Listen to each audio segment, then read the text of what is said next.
My girlfriend said, "We've decided you're not my type," in front of her entire friend group. So I replied, "Thanks for clarifying I was dating all of you," and left. What happened next proved I dodged a massive bullet. Hey Reddit, my girlfriend stood up in front of her 5 best friends and told me they'd all collectively decided I wasn't her type anymore, like I was some kind of committee decision that required a group vote. I looked at all 6 of them, said my piece, and walked out. What followed showed me exactly what kind of nightmare I'd escaped from Buckle Up.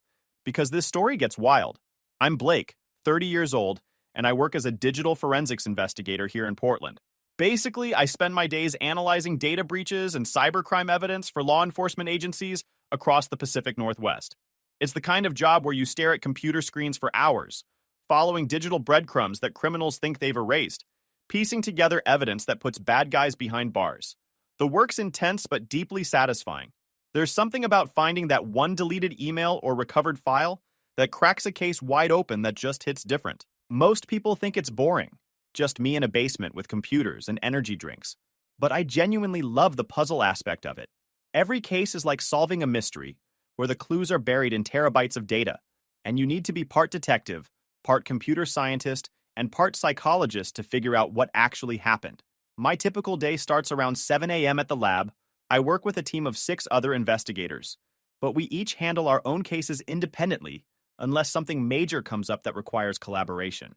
The office is exactly what you'd expect. Lots of screens, server racks humming in the background, the smell of fresh coffee constantly brewing.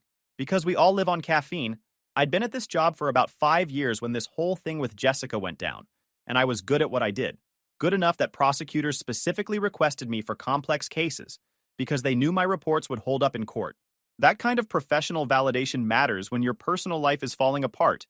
You know, my setup at home was similar. Dedicated office space with 3 monitors, high-end computer equipment, and a Herman Miller chair I'd saved up for because if you're spending 10 to 12 hours a day in a chair, it better be comfortable. I'd work from home occasionally when I needed to focus without office distractions, analyzing patterns in financial transactions, or tracing digital footprints across multiple platforms. The job also meant I had a pretty good understanding of how people lie, how they try to cover their tracks, and what red flags look like when someone's behavior doesn't match their story. That skill would come in handy later, though I didn't know it at the time. I met Jessica about 18 months ago at a board game cafe downtown during one of their weekly trivia nights. The place was called Game Night, one of those trendy spots with craft sodas, board games lining the walls, and a trivia host who took his job way too seriously. My buddy Ethan had dragged me there after I'd spent 3 straight weekends working on a particularly complex fraud case. "Dude, you need to interact with humans who aren't criminals or lawyers," he'd said. We were both on competing teams. My team was called the Fact Checkers, mostly people from work and a couple of Ethan's friends. Jessica's team was Why Not? Her and 4 other women I'd later come to know way too well. The final round came down to a tiebreaker question about forensic science, which I nailed because, well, that's literally my job. After we tied for first place and split the gift card prize, Jessica came over to our table. "Okay, I have to know, how did you know that answer about luminol detection? That was incredibly specific." I explained that I worked in digital forensics, but had done some training with traditional forensic techniques. She was fascinated, started asking questions about my work, and before I knew it, we were grabbing coffee at the shop next door while Ethan gave me an enthusiastic thumbs up behind her back. We talked for 3 hours straight that first night. She told me about her work creating social media campaigns for wellness brands, organic skincare companies, mindfulness apps, sustainable fashion lines. It sounded interesting, even if I didn't really understand the appeal of paying $50 for face cream. She made it sound like art, this careful crafting of messages and images to connect with people emotionally. We bonded over our shared obsession with true crime podcasts. She loved the storytelling aspect, the psychological profiles. I appreciated the technical details about evidence collection and investigation procedures. We'd debate theories about unsolved cases, and she actually listened to my opinions instead of just waiting for her turn to talk. She also loved weekend farmers market visits, which most people our age found boring. But Jessica would spend hours wandering through the stalls, talking to vendors about their products, picking out fresh produce like she was selecting art pieces. I found it charming. This attention to detail, this appreciation for quality over convenience. Jessica was 27, attractive in that effortless way some women have. Blonde hair usually pulled back in a messy bun, minimal makeup, yoga pants and oversized sweaters as her default outfit. She had this infectious laugh that started as a giggle and built into something that made everyone around her smile. Even my dry observations about forensic science methodology seemed genuinely interesting to her, or at least she was good at pretending they were. Those first few months were great. We fell into an easy rhythm. She'd come over after work. We'd cook dinner together, watch documentaries or true crime shows, talk about our days. She seemed impressed by my setup, my apartment, the fact that I had my life together. "You're so much more mature than the guys I usually date," she'd say. I should have asked what happened to those other guys. Might have been educational. We clicked immediately, or at least I thought we did. Looking back now with the benefit of hindsight and a lot of processing time, there were signs I should have caught earlier. But when you're in it, when you think you've found someone special, you tend to overlook the red flags waving right in front of your face. Your brain does this thing where it explains away the concerning behavior, fills in the gaps with optimistic interpretations, and convinces you that everything is fine because you want it to be fine. We moved in together after 6 months. My apartment was bigger, a 2-bedroom place in the Hawthorne district that I'd been renting for 3 years. One bedroom I used as my home office. The other as my actual bedroom made sense to combine households, especially since Jessica's lease was ending and she was spending most nights at my place anyway. The lease was in my name, had been since I moved in, and I'd built up a good relationship with my landlord over the years. When I mentioned Jessica moving in, he just updated the occupancy information and reminded me I was still the sole person legally responsible for the rent fine by me. I made good money and could cover it easily. Jessica contributed to groceries and utilities, which seemed fair since I was providing the actual housing. Looking back, I should have realized how one-sided that arrangement was. But I was raised to be a provider, to take care of my partner, and it felt natural to shoulder the bigger financial burden. My dad did it. My grandfather did it. Seemed like the right thing to do. Moving her in was exciting at the time. We spent a weekend rearranging furniture, making space in my closets for her clothes, clearing a bathroom drawer for her makeup and skincare products. She had strong opinions about decorating, wanted to add plants everywhere, change out my basic curtains for something more intentional, and insisted we needed throw pillows on the couch, because apparently 3 pillows wasn't enough. I went along with most of it because making her happy seemed more important than maintaining my bachelor pad aesthetic. Plus, I'll admit, having someone to come home to was nice. The apartment felt more alive with her there, even if it also felt more cluttered. I genuinely believed we'd found something real, something built on actual shared values, an intellectual connection, rather than just convenience or physical attraction. We'd have deep conversations about cases I was working on, debate philosophical questions about justice and morality, plan hypothetical vacations to places we both wanted to visit. But there was this undercurrent I didn't fully recognize at first. That's where I made my first mistake, not paying closer attention to how often Jessica consulted her tight-knit college sorority sisters before making even the most basic decisions about our relationship. Not just the big stuff, where to go for vacation, whether to attend my work holiday party, but tiny things too. What to make for dinner, whether to get a new comforter, what show to watch on a random Tuesday night.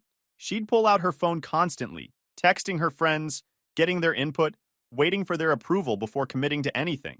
At first, I thought she was just being considerate, wanting second opinions to make sure she was making good choices. Seemed responsible, even admirable. I didn't realize she was asking for permission. These 5 women had maintained their group dynamic for years after graduation. They'd all been in the same sorority at Oregon State, lived together in the house for 3 years, and apparently decided that graduating didn't mean their sisterhood had to end. In theory, that's sweet. Maintaining close friendships into adulthood takes effort, and I respected their commitment to staying connected. In practice, it was a recipe for disaster. They met every Thursday evening for what they called Sister Circle, dinner at someone's apartment where they'd supposedly catch up on life, support each other through challenges, and maintain their bond. What it actually was, I'd later discover, was a weekly meeting where they'd analyze and evaluate every aspect of each other's lives, offering guidance that was really just thinly disguised control. They treated every major life choice like a committee vote, requiring unanimous approval before anyone could proceed. And I mean everything Job offers. Apartment leases, relationship decisions, even haircuts apparently needed group consensus. At first, I found their closeness charming, even admirable. The way they supported each other through career transitions, family drama, and romantic disappointments seemed genuine. I remember the first time I met them all together. It was maybe 2 months into dating Jessica. She'd invited me to a birthday brunch for one of the group, Madison, turning 27, at some trendy spot with a 2-hour wait and overpriced egg dishes. The 5 of them arrived as a unit, all dressed in coordinated casual chic outfits like they'd planned it, which they probably had. Vanessa, the self-appointed leader, immediately started asking me questions. Not the normal, how did you meet Jessica, getting to know you stuff. More like interview questions. What did I do for work? Where did I see myself in 5 years? What were my views on relationships and commitment? Did I want kids someday? What were my long-term financial goals? I thought she was just being thorough, maybe protective of her friend. Didn't realize I was being evaluated for compatibility with their predetermined standards. But I gradually started noticing how Jessica would defer to their collective opinions on everything. And I mean everything. Vacation destinations, whether I could join their monthly escape room challenges, weekend plans, even what we should have for dinner on random Tuesday nights. The first real warning sign came about 4 months into our relationship. Jessica and I were planning our first romantic weekend trip together. A coastal cabin rental I'd found that had great reviews and was within our budget. Nothing fancy, just a chance to get away and spend quality time together. Jessica spent an entire evening on video chat with the group, describing every single detail of my proposal for the trip, where it was located, how much it cost, what activities were nearby, what the weather forecast looked like, while they offered running commentary about my choice of location, budget allocation, and timing relative to her work schedule. I remember sitting on the couch, pretending to read a book while actually listening to them dissect my planning like I was some kind of event coordinator being reviewed by clients. Is he sure that's the best area? Couldn't he have picked somewhere more Instagrammable? That seems kind of cheap for a romantic getaway. The trip ended up being great, but the experience of having it pre-approved by committee left a weird taste in my mouth. That's when I started noticing the pattern more clearly. They weren't just offering friendly advice or emotional support. They were actively evaluating everything I did, discussing my compatibility score like I was a job candidate being reviewed by a hiring committee with predetermined criteria. The dynamic became increasingly obvious during group gatherings. I'd catch them exchanging meaningful glances and subtle nods whenever I expressed an opinion that didn't align with their predetermined expectations about what constituted appropriate boyfriend behavior. They'd developed this sophisticated system of asking loaded questions specifically designed to reveal my true character. Questions about whether I preferred staying in with documentaries or going out to trendy spots, how I felt about social media displays of affection, what my long-term financial goals looked like, whether I supported Jessica's career ambitions or expected traditional relationship roles. Every conversation felt like a test I didn't know I was taking. I started recognizing the deliberate pattern, how they'd strategically steer discussions toward topics that would force me to reveal potential warning signs according to whatever relationship advice they'd absorbed from their favorite psychology podcasts and Instagram influencers. During one dinner at Vanessa's place, they spent 20 minutes grilling me about my career trajectory. "So, you're happy just staying in forensics?" Madison asked, with this tone that suggested I should be ashamed of not having CEO ambitions. "Don't you want to do something more entrepreneurial?" I explained that I loved my work, that I was good at it, and that I made a solid living. Apparently, that was the wrong answer. The looks they exchanged told me I'd just failed some invisible test. Another time, Harper brought up how her boyfriend had surprised her with a weekend trip to wine country. Then everyone looked at me expectantly, like I was supposed to immediately book something similar to prove my worth. When I mentioned that Jessica and I were saving for a bigger trip next year, Skylar actually said, "Oh, so you're more of a planner than a romantic." Can't win with these people. What I didn't understand at the time was that this wasn't casual friendship input or well-meaning concern. It was a coordinated evaluation process specifically designed to determine whether I met their collective standards for what they considered an appropriate romantic partner for their precious Jessica. Looking back, I can see how naive I was to think that dating one person meant building a relationship with just her, rather than navigating the complex social hierarchy of her chosen family, who had apparently appointed themselves as relationship gatekeepers with veto power over her romantic future. The breaking point came about 15 months into our relationship, during their monthly gathering at Vanessa's upscale apartment. I discovered they'd been holding what they called an intervention, specifically designed to reach a collective verdict about my relationship worthiness. I was supposed to pick up Jessica after what I thought was just another casual get-together. We had plans to grab dinner and catch a movie. Normal Friday night stuff. I showed up at Vanessa's building around 8 p.m., buzzed up, and walked into what felt like a corporate boardroom meeting with myself as the unwitting subject under review. The scene was surreal. All 6 of them were arranged in the living room, like some kind of tribunal. Vanessa stood by her wall-mounted television, remote in hand, looking like a prosecutor about to present damning evidence. The other four sat on the couch and chairs, faces serious, and Jessica sat in the middle, hands folded in her lap, looking like a defendant awaiting sentencing. But here's the part that still blows my mind. Vanessa had prepared an actual PowerPoint presentation. I'm not exaggerating. A full professional presentation displayed on her TV, complete with slides detailing what she termed my concerning behavioral patterns and compatibility red flags that threatened Jessica's long-term happiness and personal growth. I stood there in absolute disbelief as she clicked through professionally designed slides. The presentation criticized my preference for documentary nights over club hopping, my habit of fact-checking their gossip stories when they shared obviously embellished rumors, my tendency to suggest budget-friendly date options instead of expensive restaurant reservations, my apparent failure to provide adequate social media validation through public displays of affection. The presentation included actual charts, bar graphs comparing my behavior to what they'd researched as ideal boyfriend standards from relationship psychology articles, numerical scores rating my performance in categories like emotional availability, social compatibility, and long-term provider potential, as if I were a product being evaluated for market viability. One slide was titled Communication Concerns and listed things like prefers deep conversations over small talk, doesn't respond to group chat messages quickly enough, and questions group decisions instead of supporting them automatically. Apparently, having my own opinions was a character flaw. Another slide compared my income and career trajectory to some imaginary standard they'd created. Despite the fact that I made solid money, owned my own place, and had excellent job security, apparently I wasn't ambitious enough because I wasn't chasing executive positions or starting a company. Each friend had contributed their observations and concerns, creating a comprehensive case file that painted me as emotionally unavailable, socially awkward, financially inadequate, and fundamentally incompatible with their vision of what Jessica deserved. In a romantic partnership, Vanessa was in full presentation mode, using a laser pointer and everything. As you can see from this data, Blake demonstrates a pattern of prioritizing his own interests over Jessica's social needs. Note the frequency of canceled plans for work obligations. That's when I found my voice. Hold on. Does anyone want to include me in this discussion about my own relationship? The room fell silent. The kind of silence where you can hear people breathing. Vanessa looked annoyed that I'd interrupted her TED Talk. The others suddenly found their phones very interesting. That's when Jessica stood up from the couch. She looked directly at me with what I can only describe as rehearsed conviction and delivered the line that ended everything between us in the most humiliating way possible. She gestured toward her friends like they were a board of directors who'd reached a unanimous decision and announced, "We've decided you're not my type, Blake. This isn't working anymore. Not, I've decided. Not, I think we should talk.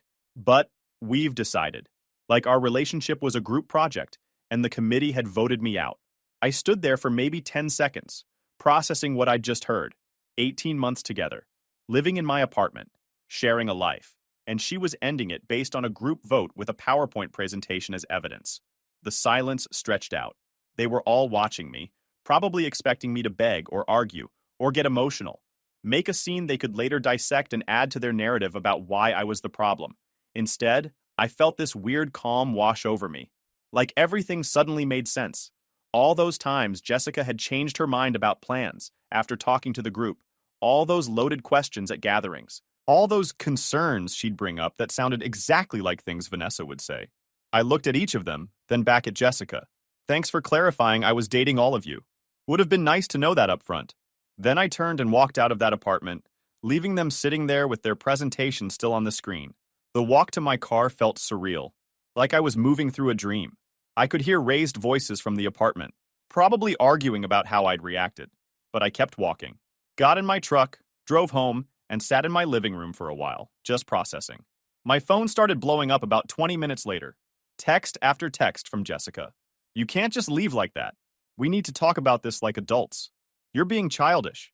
I deserve an explanation for your behavior." The mental gymnastics were impressive. She'd just publicly dumped me based on a committee vote with supporting PowerPoint slides, and somehow I was the one who owed her an explanation for my behavior. I didn't respond. Just set the phone down and started thinking practically about what needed to happen next. First thing Saturday morning, I changed all my passwords. Streaming services, food delivery apps, everything we'd shared. Then I took her name off my apartment insurance and emergency contact lists. called my landlord and explained the situation. Since Jessica had never been on the lease and hadn't been paying rent, she'd been contributing to groceries and utilities, but the apartment was fully mine. There was no legal complication, I just needed to make sure she couldn't claim tenants' rights. Spent Saturday afternoon boxing up her stuff. Clothes, toiletries, decorations she'd brought, books, all of it. Everything carefully packed and labeled, because I wasn't going to give her any ammunition to claim I'd damaged or stolen her property. My buddy Ethan came over to help and provide moral support. He'd met Jessica a few times and never really liked her. Dude, I'm not going to say I told you so, but the PowerPoint thing is genuinely insane. Who does that? People who think relationships are something you can optimize with data, apparently. By Sunday evening, everything was packed and ready to go. I texted Jessica. Your belongings are packed and ready for pickup. Let me know when you can collect them. After that, we have nothing further to discuss. Her response came immediately. Can't we talk about this? The girls were just trying to help me see things clearly. They care about me. They care about controlling you. Not the same thing. Pick up your stuff. She tried calling multiple times. I didn't answer. Eventually, she texted that she'd come by Tuesday evening after work. Monday, I got a message from Madison. You really hurt Jessica. She's devastated. Was just trying to be honest with you about concerns we all had. Very immature of you to just walk out. I blocked her, then blocked Harper, Kennedy, and Skylar when they sent similar messages. Vanessa's message was the most entertaining. Your reaction proved everything we identified in our analysis. Thank you for validating our concerns about your emotional stability. Blocked her too. Tuesday evening, Jessica showed up with Vanessa as backup. I'd arranged all the boxes in my building's lobby, labeled with her name. They were loading things into Vanessa's SUV when Jessica tried one more time. Blake, please, can we just talk about what happened? I made a mistake letting them influence me so much. We can work through this. I looked at her, really looked at her, and saw someone I didn't recognize anymore. Jessica, you stood in front of me and 5 other people and announced that we had decided I wasn't good enough. You let them create a presentation about my inadequacies. You made me feel like I was on trial for the crime of being myself. There's nothing to work through. But I love you. You don't. You love the idea of having a boyfriend who checks boxes on some list they created. That's not the same thing. Vanessa stepped forward. She's trying to apologize. You could at least... Vanessa, with all respect, mind your own relationship. Oh wait, you don't have one. Maybe that's why you spend so much time managing everyone else's. That shut her up. They finished loading the boxes and left without another word. Over the next few weeks, the story spread through our mutual social circles. The PowerPoint detail was too bizarre not to share, and people had predictable reactions. Some thought it was hilarious. Some thought it was psychotic. Most were just stunned that adults actually behaved this way. Jessica's friend group went into damage control mode, trying to spin the narrative. According to their version, I'd overreacted to constructive feedback and couldn't handle honest communication about relationship concerns. They conveniently left out the part about the formal presentation and group vote. But then something interesting happened. Other people started coming forward with their own stories about the group's behavior. An ex-boyfriend of Harper's reached out to say they'd done something similar to him, arranged an intervention where they'd listed all his supposed flaws and demanded he change or Harper would leave him. He'd tried to change, became miserable, and eventually they broke up anyway when he couldn't meet their impossible standards. Kennedy's ex-girlfriend shared that she'd been subjected to constant group evaluations and check-ins where they'd analyze every aspect of her relationship, offering unsolicited advice about everything from her career to her appearance. Turned out this friend group had a pattern. They'd identify someone they deemed not good enough for their friends, systematically undermine the relationship through constant criticism and doubt, then orchestrate some dramatic confrontation that forced a breakup, all while positioning themselves as caring friends just looking out for their besties. It was manipulation disguised as support, control disguised as care. About 6 weeks after the breakup, I was at Powell's Books browsing the true crime section, a Saturday ritual I'd maintained even during the relationship, when someone approached me. Excuse me, are you Blake? I turned to find a woman about my age, dark hair pulled back in a ponytail, glasses, holding a book about forensic psychology. She looked familiar, but I couldn't place her immediately. Yeah, that's me. Do I know you? She smiled. We've crossed paths at a few forensics conferences. I'm Morgan. I work in cybersecurity consulting. I heard about what happened with your ex through the professional grapevine. She paused. Sorry if this is weird, but that PowerPoint story is legendary in the tech community. I had to verify if it was actually true. I laughed despite myself. Unfortunately, yes. Complete with bar graphs, numerical scoring systems, and a laser pointer for emphasis. She shook her head in disbelief. That's genuinely unhinged. I've been to some weird corporate presentations, but using PowerPoint to break up with someone is a whole new level. Want to grab coffee and compare notes about digital forensics? Purely professional interest, no hidden agenda or friend committee required. That last line sealed it. We ended up talking for 3 hours at the coffee shop attached to the bookstore. Morgan was smart, funny, and refreshingly direct. No games, no hidden meanings, no checking with friends before expressing an opinion. She worked in corporate cybersecurity, helping companies identify vulnerabilities before hackers could exploit them. Her specialty was social engineering, understanding how people manipulate systems and other people to gain access to information they shouldn't have.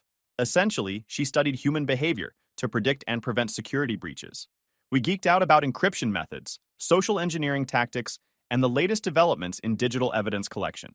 She told me about a recent case where she'd helped a healthcare company prevent a major ransomware attack by identifying suspicious patterns in their network traffic. I shared details about a fraud investigation I'd worked on where the perpetrator had tried to cover their tracks by using military-grade encryption. Spoiler alert, they didn't do it correctly. What struck me most was how easy the conversation felt. No performance, no hidden tests, no weird energy where I felt like I was being evaluated. Just two people who found each other interesting and enjoyed talking about shared professional interests. It was refreshing in a way I hadn't experienced in months. Before we parted ways, Morgan asked if I'd be interested in grabbing dinner sometime. Fair warning, she said with a smile. I have friends, but they don't vote on my relationship decisions. I make those myself like a functional adult. That's the most attractive thing anyone said to me in months. Our first official date was at a Thai restaurant downtown. We talked about everything, our careers, our families, our hobbies outside of work. Morgan was into rock climbing, had a collection of vintage science fiction novels, and could discuss the intricacies of network security architecture with the same enthusiasm most people reserved for discussing their favorite TV shows. She was also remarkably independent, had her own apartment, her own career, her own money, her own life that didn't require constant validation or input from a committee of friends. When I mentioned I was thinking about upgrading my home office setup, she gave me specific recommendations based on her own experience, not on what she thought I should want. The difference between being with Morgan and being with Jessica became more apparent with every date. With Jessica, I'd always felt like I was performing, trying to meet some invisible standard, walking on eggshells around topics that might trigger a group consultation session. With Morgan, I could just be myself, analytical, sometimes overly logical, content to spend a Friday night at home watching documentaries instead of bar hopping. I love that you're not trying to be someone you're not, Morgan told me on our fourth date. We were at her apartment, testing out her new espresso machine while discussing a cybersecurity conference we were both planning to attend. Jessica's loss, honestly. Anyone who needs external validation to determine if they like someone isn't ready for a real relationship. Coffee dates turned into dinner dates. Dinner dates turned into weekend hikes in the Columbia River Gorge and trips to the Portland Art Museum. Within a couple of months, we were officially together. Though it never felt like a big dramatic decision, it just felt natural, easy, right? The difference between being with Morgan and being with Jessica was night and day. Morgan had friends, good friends, but they treated our relationship like it was ours to navigate. They'd ask how things were going, offer support when needed, but never once tried to evaluate whether I was good enough or suggest Morgan could do better. When Morgan mentioned me to her friends, they'd say things like, "You seem happy, and we'd love to meet him sometime." Not, "Are you sure about this?" Or, "Have you considered whether he meets your long-term goals?" It was what healthy friendship looked like. Support without control. Care without manipulation. About 8 months into our relationship, we were at a local art gallery opening. Morgan's friend was exhibiting photographs when I spotted Jessica across the room. She looked different, thinner, tired. She was alone, which was unusual. The friend group was normally attached at the hip. Our eyes met across the gallery. She immediately started walking toward us, determination on her face. I felt Morgan tense slightly beside me. "Blake, I need to talk to you." Jessica's voice was urgent, almost desperate. "I'm here with Morgan. We have nothing to discuss. Please, just 5 minutes. I need you to understand what happened. They manipulated me. The whole friend group, they were toxic, and I didn't see it until..." "Until what? Until they turned on you? Until you weren't useful anymore?" Her face crumpled. "It's not like that. I've been in counseling. I've learned so much about manipulation and codependency and..." "Good for you, Jessica. I'm glad you're getting help. But that doesn't change what happened or make us friends. But you have to understand, I was under so much pressure. They made me think. Morgan stepped forward. Hi, I'm Morgan, Blake's girlfriend. It seems like you're working through some things, which is great, but this isn't the appropriate time or place. Jessica looked at Morgan like she'd just noticed her. You don't understand. Blake and I have history. We were building a life together before everything went wrong. I understand you made a choice. Now you're dealing with the consequences. Morgan's voice was calm but firm. Blake's moved on. I think you should too. That's when Jessica's composure completely shattered. She raised her voice, drawing attention from other gallery visitors. You don't know what you're talking about. He was supposed to be mine. We had plans. Those horrible friends ruined everything. And now he's with you. And it's not fair. Gallery security started moving toward us. The scene was causing enough disruption that several people had their phones out, recording.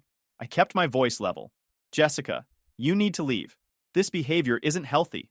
I know what I did was wrong. I know that. But I've changed. I've learned.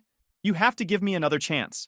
Security arrived. A stern-looking woman in a suit politely but firmly asked Jessica to leave the premises. Jessica tried to argue, but when they threatened to call the police, she finally backed down. As she was being escorted out, she shouted back at me, You'll regret this. We were perfect together and you know it. Morgan slipped her hand into mine. Well, that was intense. You okay? I nodded. Yeah, just sad, really. She's still not taking responsibility. It's still about what was done to her, not what she chose to do. The incident got posted on social media. Multiple people had recorded Jessica's meltdown. The video spread through our extended social network, with former friends adding commentary about her public humiliation and their narrow escape from her obvious psychological instability. The friend group, predictably, distanced themselves from Jessica entirely. According to mutual acquaintances, they'd turned on her after the breakup when she started questioning their influence and pulling back from their control. The same treatment they'd helped Jessica give to me. Turned out when you weren't useful to their social hierarchy anymore. When you questioned their authority or tried to establish independence, you got cut off completely. The loving support disappeared the moment you stopped being compliant. Jessica had learned the hard way what I'd already figured out. That friend group didn't actually care about anyone's happiness or well-being. They cared about maintaining power and control within their social structure. Anyone who threatened that dynamic, whether by pointing out their manipulation or by simply being deemed not good enough, got systematically removed. 3 months after the gallery incident, I proposed to Morgan during a private stargazing session at the Mount Hood Observatory. We'd driven up for one of their special astronomy nights, and I'd arranged with the staff to have a few minutes alone on the observation deck after the program ended, under a sky full of stars, with Portland spread out in the distance. I told Morgan that she was the first person I'd been with who made me feel like being myself was not just acceptable but actually valued. That her support felt like freedom, not pressure. That I wanted to build a life with someone who celebrated my strengths instead of cataloging my weaknesses. She said yes before I even finished the whole speech. The proposal was perfectly suited to both our personalities. Quiet and intimate rather than performative, focused on our shared love of learning and discovery, rather than creating content for social media validation. We kept the wedding planning simple. Close family and friends only. No drama, no committee votes, no hidden agendas. Just people who genuinely cared about us and supported our decision to build a life together. Morgan's friends were genuinely excited about our engagement, asking thoughtful questions about our plans and offering practical help, without trying to insert their opinions about what constituted appropriate wedding planning or relationship milestone timing. The contrast between healthy friendship support and toxic group interference couldn't have been more obvious. Friends celebrated someone's happiness without needing to control or approve every decision involved in building a life together. About a month before our wedding, I got a LinkedIn message from Jessica. The message was carefully worded to avoid triggering harassment concerns while expressing her understanding of how group pressure had influenced her behavior and decision-making throughout our relationship.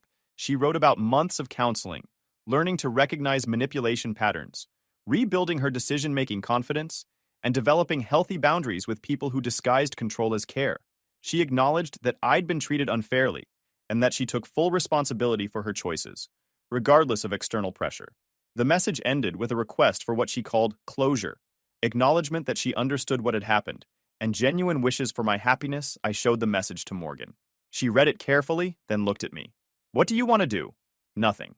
Any response just opens a door that should stay closed. Agreed. I blocked Jessica on LinkedIn and never looked back. I heard through the social grapevine that Jessica eventually cut ties with the friend group completely.